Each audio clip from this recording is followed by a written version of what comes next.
Most travelers checking into a hotel this weekend are going to pay around $380 in fees they never saw when they booked. I am not talking about taxes. I am talking about resort fees, destination fees, amenity charges. Fees that do not show up on the rate you clicked, do not appear on your confirmation email, and only reveal themselves when the front desk swipes your credit card. I used one AI tool and one specific prompt to pull every single one of those fees into the open before I booked. And what came back changed what I booked, where I booked, and how much I actually paid. I am going to show you the exact prompt, the full text, word for word, at the 2:30 mark. Screenshot it when I do. Subscribe now so you get every money-saving video we publish. Let us go. Here is what $380 in hidden hotel fees actually looks like. You search for a hotel in Las Vegas, Miami, or any resort market. The advertised rate says $149 per night. You book a 3-night stay. Your brain calculates $447 plus taxes.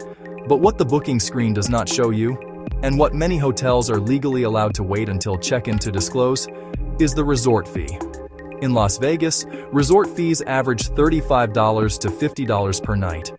In Miami Beach, $30 to $45. In Nashville, $25 to $35. That is before destination fees, facility fees, or the urban amenity charge, a property in New York City started calling it when the backlash against resort fees got loud enough.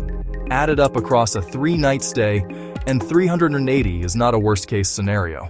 That is Tuesday. Here is what most people do. They notice the fee at checkout. They are already mentally committed to the trip, and they pay it. That is the trap. The AI approach reverses the sequence. You run the prompt before you book. You see the actual total, not the advertised rate, before your card is anywhere near a front desk. And you have the exact language to use to challenge the fee if you decide to book anyway. I call this the Hotel Sherlock Prompt because it forces the AI to investigate every fee at a specific property, not summarize general hotel advice. Before you commit $1, here's the exact prompt I used. I want you to screenshot this. This is the structure that separates a specific, actionable answer from a generic one. That last line, exact dollar amounts, not ranges, is what changes everything. Screenshot that. It forces the AI to be specific about this property, not vague about hotels in general, and specific is what saves you money. Here is what came back when I ran this on a specific Las Vegas Strip hotel, and I want you to notice the structure of what the AI returned. It did not summarize, it investigated.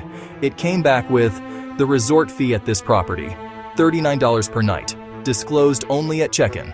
The difference between booking direct versus Expedia, identical room rate, but the Expedia confirmation listed the resort fee in a footnote that required a separate click to expand.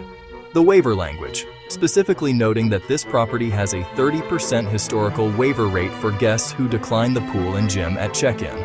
And the resort credits, $30 in daily food and beverage credits that can only be used at the property's one bar, which closes at 11 p.m. and requires a 2-item minimum.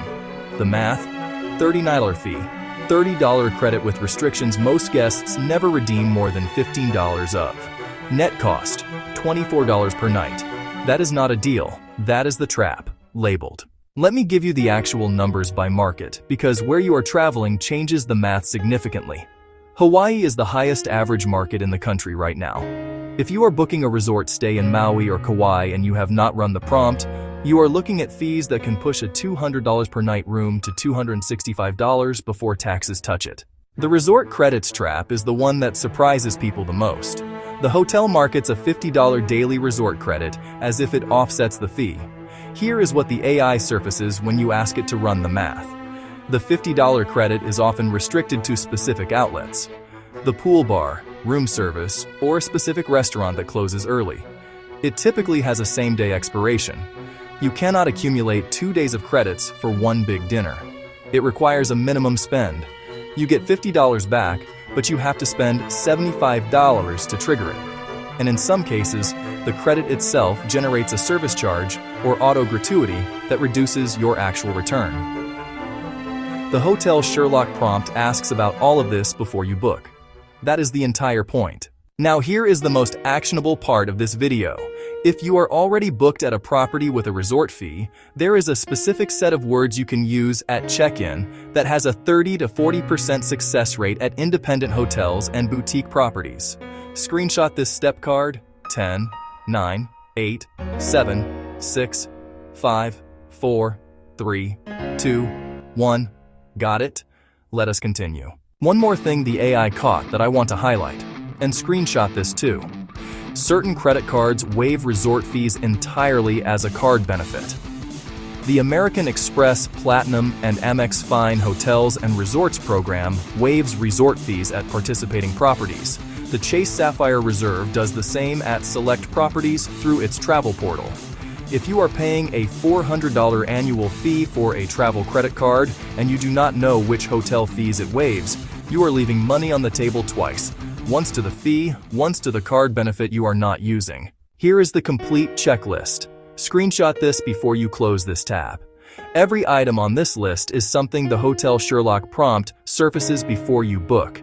This is the difference between a $149 per night rate and a $149 per night rate that actually costs you $200. Run the prompt. Check the platform. Use the waiver script if you need it. Comment your destination below, and I will tell you which hotels in that market consistently charge resort fees and which ones do not. Some markets have strong alternatives with zero resort fees. You just have to know where to look. Use the Senior Sherlock Prompt on your next booking. Save like a local, not a tourist.